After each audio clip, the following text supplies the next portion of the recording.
আজ বিকেলের ওয়েদারটা ভালো থাকায় মেহুল বলল আজ বাইরে যাব না, আজ একটু ছাদে খেলা করব। তাই মেহুলকে নিয়ে আমরা সবাই ছাদে চলে গেলাম। কি সুন্দর ছুটে ছুটে খেলছে দেখো।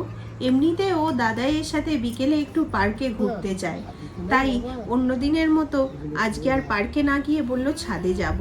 তাই দাদাই ওকে ছাদের গাছগুলোর একটু নাম পরিচয় করিয়ে দিচ্ছিল, যে দেখো ওইটা সবেদা গাছ ছিল, এটা কামরাঙা গাছ, এরপর আসে আম গাছ, আর এই ছোট্ট ফুলগুলো দেখো কি সুন্দর, গোলাপি ফুল, ছোট্ট গোলাপি ফুল। গাছটা এদিকে বড় তাকাও, হলে এদিকে না তাকাও, ফুলগুলো ভীষণ গোলাপি ফুল। সুন্দর লাগে।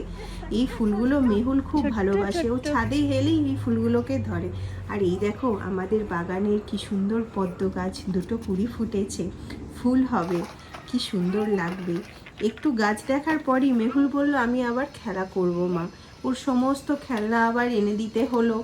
এনে দিয়ে ও মাটিতেই বসে পড়লো সব খেলনা নিয়ে। একটু পরে বললো পিঁপড়ে কামড়াচ্ছে, তাই আবার ওকে উঠিয়ে একটা আসন পেতে বসানো হলো।